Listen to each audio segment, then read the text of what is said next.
Sagittarius Ascendant, Sagittarius Rising, how are you? I'm happy that you're here. I'm happy to be looking at your chart, grateful that you're here. And I haven't forgotten about you. I've had major tech and timing and all this Tirana stuff going on. We're going to talk about you. I'm going to give you the butt end of August. We're also going to talk about the beginning of September. Before I go deep into this, we are coming upon challenging times. You have a lot of similarities with the United States. The chart of the United States is a Sagittarius rising. You literally, as a human being, are going through the same changes, the same elevations that the United States is going through. And these changes that we're all going through, not that, your change is all that much different than everybody else's, but it's uniquely connected to the chart of the US. So whether you live in the US or not, it's going to be similar. Now, if you do live in the US, you're going to feel it a lot stronger.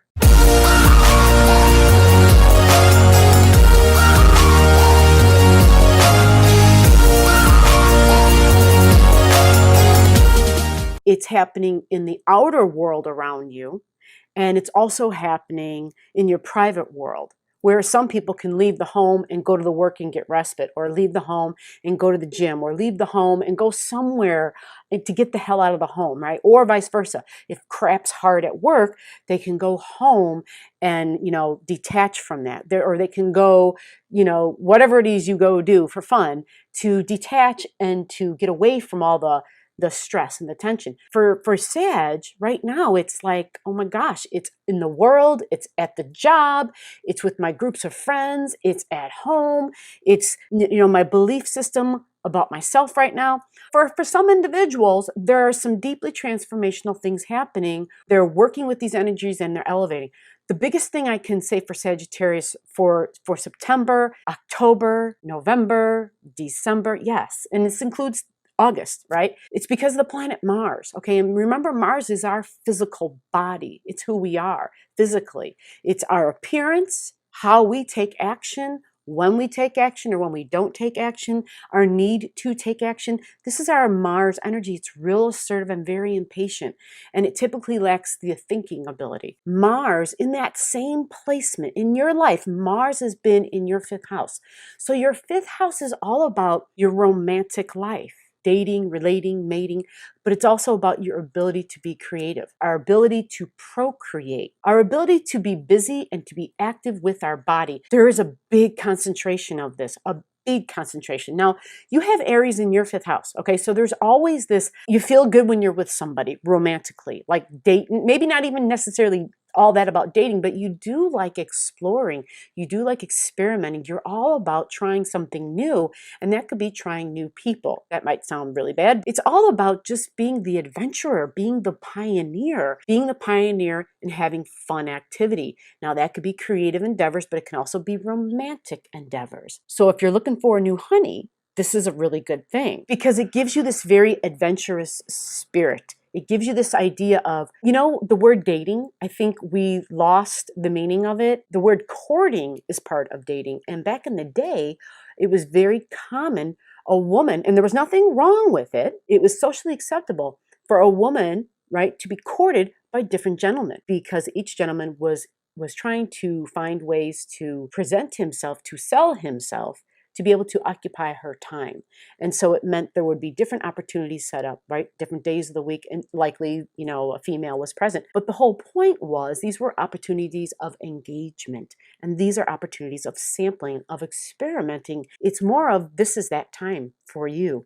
And to keep that in mind, because going forward, life is changing. This is all about being very mutable, being very changeable, and being very flexible. And Arian energy is all about I'm willing to try something different, very spirited and fun and fiery. And being in the 5th house, which is having fun, being creative, being involved with children, or being childlike, all this is part of that. And this is lovely because it's, for some of us, there's a part of our childhood that we missed out on. Part of our childhood, we didn't get to have a whole lot of fun, right?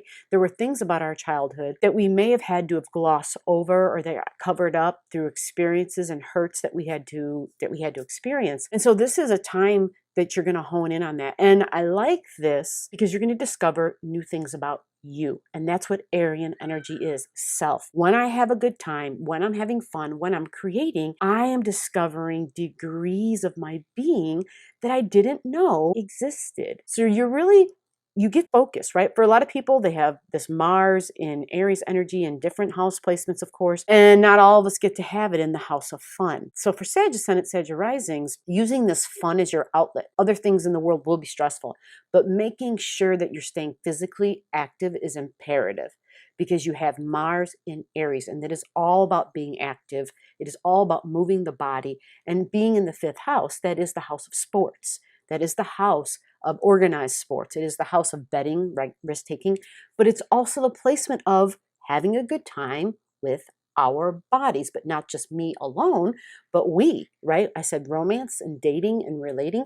Now you can take this to different levels, different layers, and you could have it expressed in multiple ways. Some people can use group activities, but typically Mars in Aries means there's something you're doing that's kind of solo because the Arian energy doesn't mind being alone, so to speak, because they like to be the leader. They like to be seen as, someone who's kind of experienced it first, right? The pioneer energy. So for you, this is all about that. This is about taking charge of your body, taking charge of how you have fun, taking charge of, because really this energy is more of a flirtatious energy. So in other words, have fun with people that you have a physical attraction to, but I wouldn't necessarily call it a time of making commitments. I would really look at it as a 6-month window of courting, of dating, of having just fun, a time of this is me time, how I'm going to enjoy me and laugh, a lot of laughter, be adventurous and have a good time.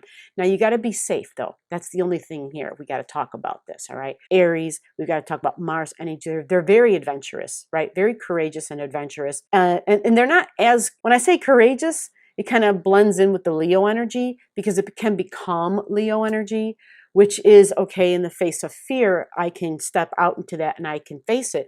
But Arian energy typically looks very courageous only because it doesn't think about the possibility and the consequences. It lacks thinking long term. It lacks thinking about the consequences of its actions. So you would want to keep that in mind during this time because there is so much drive to just go, go, go, to fight, fight, fight. Remember, this is that physical body thing. So yes, some people might take up exercise routines, kickboxing, martial arts, whatever it is, but being very physical with the body. This is like Bruce Lee energy. I've looked at Bruce Lee's chart for just a quick snippet of it because he always fascinated me. And not just because of his amazing feats with his physical body. That was one aspect of it. He was a philosopher. And a lot of people don't know that about him, right? He had a major in philosophy. He studied college and he was degreed in philosophy. Wrote a couple of books actually. And I've read a lot of his writings and very deep thinker, but he was a Sagittarian. And he wasn't just a Sagittarian ascendant.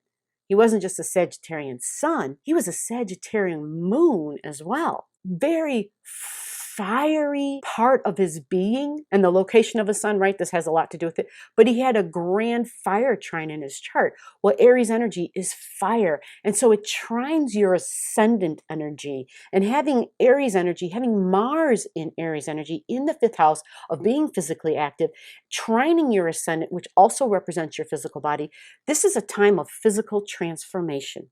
A time of when people look at you, you could be physically transformed, literally. Like I know somebody I was just reading, they're literally transforming their body. It's a female they're beginning bodybuilding, and they are very much so transforming their physical appearance. Does it have to be that drastic? No, but it can be a physical transformation that begins here by your thought, by developing layers of thinking, having a new sense of purpose. So these two areas of your life, for all of our lives, are going to be very prominent.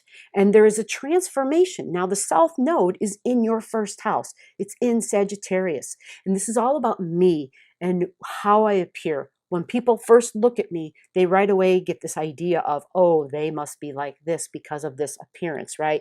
Whether it's because the way they are talking or speaking or that they're dressed, something about what they can actually see with the physical eyes. They're like, oh, that's who they are. There's a quick judgment made. And Sagittarian energy, right, is all about judgments and opinions and beliefs. That is Sagittarius energy. And so Sagittarius energy, first house, you, South Node, is a release. So everything you just heard me say, it's a release of your belief, a release of your opinions, a release, and these are all about yourself. There are all these other things that you had wrapped up inside of your belief system. In your head, you came in this way, of who I am. I am this. I believe this about me, right? And you're releasing all that. That's all changing. And the beauty is that once that all changes, once the beliefs about self change and you grab a hold of some other deeper meaning, this other deeper purpose for your life, and you then hold on to a new value of self, which is what you're going to do, right? You'll have this new acquired sense of worthiness. And once you grab a hold of that, you're going to change what you attract in your life, which means you change the things that come into your life, the energies, the frequencies. This changes the people, and the opportunities become different. They go up to another level. They take on a higher frequency. As soon as we change our frequencies here, once our frequencies that we are holding today change, those become the frequencies of tomorrow. They are the frequencies of tomorrow. So always be trying to find ways to elevate that thought. Always be trying to find ways to elevate the way you relate and the way you communicate. The more you can hone in on understanding that what I do to another, I do to myself, but what I do to myself, I'm doing to somebody else in essence. And not just to somebody else, but also to the earth, to all the beings, whether we see them or not, two-legged, four-legged, winged beings, all the beings, we're all connected. And as soon as we hold on, and you know this, Sag, you know this, there's a deep part of you that knows this because Jupiter is considered your traditional ruler. And Jupiter is very expansive and out there, right? And it's also, I said traditional ruler, it's considered the ruler of Sag energy, but it's considered the traditional ruler of Piscean energy. And the whole point of Piscean energy and that connection is that it is, we are all one. That there is this invisible tether, right? This invisible golden tether that links us all together. And that the part in that tether, the part in that golden chain gets kinked or crimped, right, or knotted up, it slows the flow to the rest of everything else. If the flow of everything else is slowed, then it stops, right? It's just like the garden hose, you bend it and there's no water, and what happens? Well, then nothing comes out at the spout. Well, when nothing comes out at the spout, it's like, oh my gosh, I'm thirsty. What's going on? There's a lack that occurs. You're thinking big now. Big. We see the connectivity. We see the invisible connectivity, the invisible lines, the invisible bonds that bind us. But binding sounds so negative. It sounds so heavy, but this is a lifeline bond. These are the bonds of spirit flowing through you. It's like the heart flowing and the blood pumping throughout the body. Your heartbeat connects to my heartbeat, and my heartbeat connects to your heartbeat.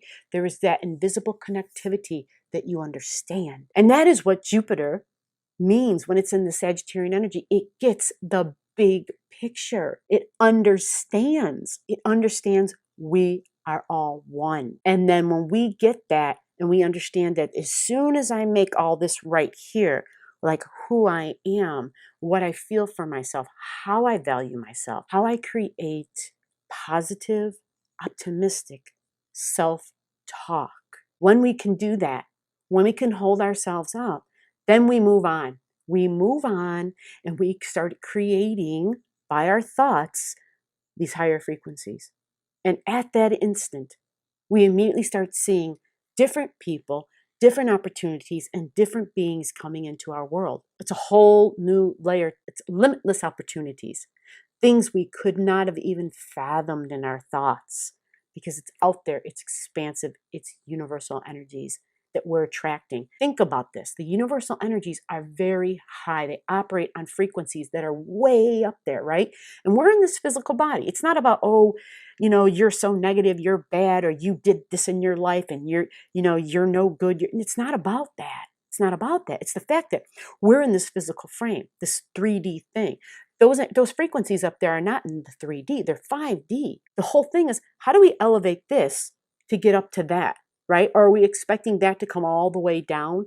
No, your goal is to try to elevate, right? But it begins here. And it's hard to do because we're contained in the vehicle. But as soon as we grab a hold of the idea and the belief and the understanding and the knowing that we are limitless beings only in this limited shell, then we realize we are eternal, that we realize we have limitless life. It's just a matter of changing the vehicle. It's just a matter of changing the role, right? Going through different cycles, different lifetimes, and having this connectivity of time and time again, and being able to bring that knowledge back around, which brings me to the next part for you, Sag. You're going to like this. This is all about partnerships, love, and it could be business partnerships. The seventh house, partnerships, can also be business partnership, but partnerships with goals, partnerships with the same vision, and whatever frequency you're holding, you will then attract them to you.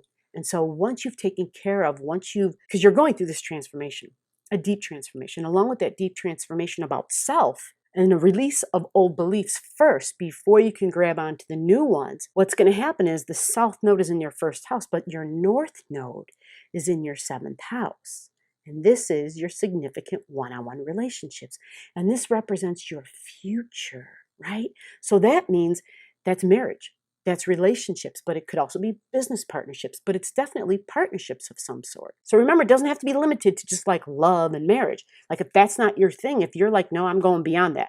I'm not just about one person, I'm about a lot of people, right? But not a lot of people, anyway, let's not go there. This is hopeful. This is beautiful because I know a lot of Sagittarian ascendant where there's this desire for that I want that one-on-one person in my life. I need that one-on-one, that I want a marriage. I want a partner who's going to embrace and cherish and love me. But at the same time, there's an independent spirit about them. And at the same time, in their home, they've got this, this Piscean energy in the home. So it's a little elusive. It's a little private. It's a little secluded. And when you have that, it can feel distant to people at times because there is this, when I want to be home, I don't mind being alone. Now, of course, this depends on your personal chart. There might be some planets there that make that uncomfortable, but typically having the Piscean energy, which is Sag rising, typically has Piscean energy in the fourth house. So typically it's like, okay, I'm at peace when I'm in the home and I just don't mind, I can get into the whole finding a way to hunker down and being creative in the home and being comforted by being in solitude in the home, having peace.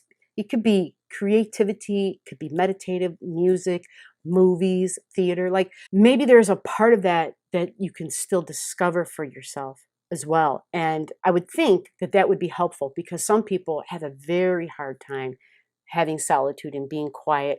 And but the Pisces energy is really all about that. It's that monk, in the monastery type of thing where they're really okay with, with kumbaya and all that, right? And so if that's not for you, then there's another part of the Piscean expression that you're experiencing. And so there's a whole lot of that because it expresses it a lot of different ways, as all the energies do. Getting back to the partnership thing in the seventh house, and this being the north node in Gemini energy for the next, 16, 15 months, it is all about talking, speaking, thinking, relating, communicating. It's about learning new skills, learning new ways of relating, learning new ways to communicate, speaking and talking with our hands, right? Now, back in the day, if we said talking with our hands, that meant sign language. But nowadays, talking with our hands, right? That's this. And that's what we're doing on a big level. So that also means social media. And that means that for a lot of people who are Sag Ascendant, Sag Risings, there could be a lot of connections that happen through social media. And some people, they find partners that way, on dating sites and stuff like that. I'm not saying to go and do that. I'm not saying that is the answer, because that would need a look into your personal chart. And then that would need a look into that other person's personal chart. It's very complicated. It's not as clear cut as that. This is just to give you an idea of the overarching energies of the time. And the next 6 months, everything I just talked about, Mars being in your home, your spot, your fifth house of being physically active, of being initiating dating and having a good time and romance. And whether that's dating, remember, it's doing something physical with your body. So I say dating, I meant to say dancing because that's what came in. Dancing, being active. Yeah, just get to it. Do something, because on the other side of your chart, okay, and this is your Libran energy, and your Libran energy is your significant one-on-one relationships. This is the 11th house, and the 11th house is how I operate in groups. You're better with the one-on-one. So especially now, there's a time where being in groups, operating in groups, can be uncomfortable, but it's setting up the opposition. And so it sends beams of energy over here and beams of energy here. And so it's almost as though it's taking the initiative. It wants to, it's that Martian energy. It's saying, hey, do you want to go do this, right? So if you're a female, it's like all of a sudden it's turnabout, right? Like the female's being the aggressor. If you're a male, then you're the one doing that. But the square then for the next 6 months is your money, is your house of income. And so the house of income being squared by the Mars energy means Mars is, I'm going to be taking action. And so if the second house, if the house of money, because you've got Jupiter, you've got Saturn, and you've got Pluto. They've been there for a while. Jupiter and Saturn are going to leave here come December. All right, they're going to leave typically because they're leaving the Capricorn energy. So you would have to look at your chart and see if your Capricorn is still all in your second house or if some of it dips into your third. All right, you're going to have to see and take a peek at that. If you don't know and you want to know that, all you got to do is comment your birth digits below and I can help you find that out. Knowing that Jupiter and Saturn together are going to Jupiter and Saturn together are going to move into Aquarian energy. That means they go into your third house, which means they're no longer in your second house of income. It's not just income, but it's also my values. It's who I value, but it's my tangible assets. It's my love. It's who I love. Do I love myself? If you have Capricorn energy in the second house, you love your physical, tangible things, right? You're the person who, ooh, shiny, got to have that, right? And you're like, oh, the more of these material things I have around me, these are my values. You like 3D, tangible stuff, right? That's Capricorn. We're looking at a difficult time for the next 6 months, all right? And it doesn't have to be horrible. Remember, you're using your Mars energy, because if you don't use that Mars energy to be very, very physically active, what's going to happen is it's going to be scoring people who are in authority, because it's Saturn. It's Mars over here and it's Saturn over here. And this all has to do with your income. This is where Saturn is. This is where Pluto is. And there's a constant battle that's going on, okay? And this is the job. This is at work. It's a constant battle. It's constant stress there. Again, if you make sure you take your Martian energy and find ways to let it express, right? So in the house of fun, take all that frustration, take all that I want to fight back, go and hit the punching bag, like go at it. That'll be a way to let that energy out. And this will be a really good way to not get in trouble at the job, because there is this very strong rebellious quality that we're all feeling, and it's directly connected to your money. This takes me to September for you. We're going to talk about September, the beginning of September. We have a full moon in September. It's like September 2nd. And the full moon is in Pisces, okay? It's at 10 degrees. Now, what you would want to know is where this happens. This is in your 4th house, okay? The full moon's in your 4th house. So you've got your home. This is your emotions. This could be a very emotional time, that means, okay? Very emotional time, because it's the full moon, which is already emotions. It's in Pisces. It's already emotions. So it can be very emotional, all right? There's a culmination. There's a light that goes on, though. There's a closure to something when a light goes on, because that light pops on. It's the sun up here. I'm sorry, it's the moon here, and it's the sun over here. So you're going to have the sun in your Virgo energy at 10 degrees. Well, Virgo energy is our job. It is our work.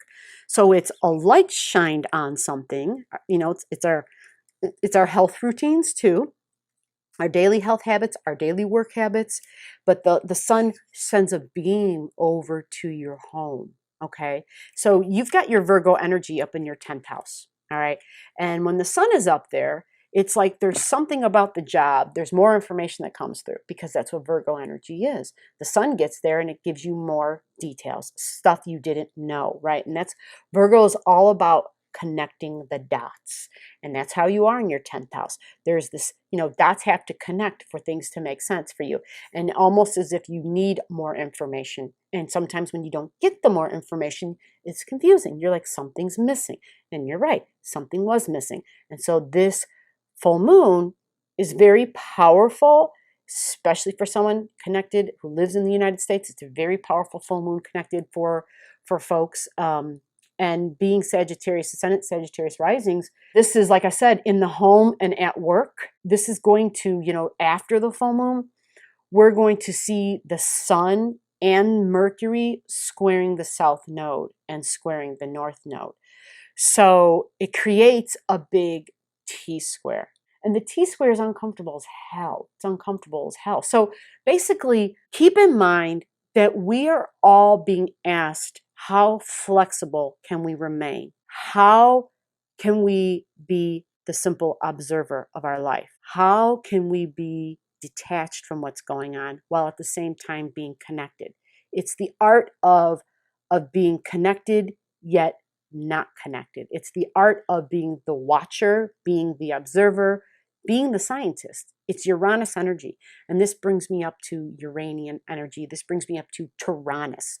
At the time of the full moon, we have Tyrannus, we have Uranus and Taurus sending a beautiful beam to the Piscean moon. So in other words, there's definitely information that comes through. It's assisting us. It's this information from the universe that's downloading to the moon in Pisces. And at the same time, Tyrannus is also getting a nice trine to the sun. So there's like an aha about the job that we're at. There's an aha about our health routines. There's an aha about something that was occurring behind closed doors, behind the scenes. There's something that comes through. There's new information that comes through, and it elevates the emotions. Recognizing that we have difficult times coming ahead. For the next 4 months, folks, right? Like I said in the beginning, it looks like there's a culmination in November, but pay attention, be the observer, be the detached observer as much as you can. I know it's hard when stuff directly is happening to you. I know it's hard when it's your loved ones. I know it's hard when it's your bank account. I know it's hard when it's, you at your job, stuff coming through and rules and regulations. I know it's difficult. But if you think about this on the larger scale, there are bigger tests that we're being asked to prove that we know how to do. And that is, do we know how to operate as a community? It is unity in the community. This is the greater test. Will we be okay, even though there's so many things about self that are saying, no, this is what I want to do, right? We're seeing it. We're seeing all the pushback. We're seeing all the independent spirits to say, but this is what I want for me. But at this time, we are really being asked, can we function within the group without sacrificing our individual sense of who we are, without sacrificing our unique individuality, and without compromising the group goals? This is the test.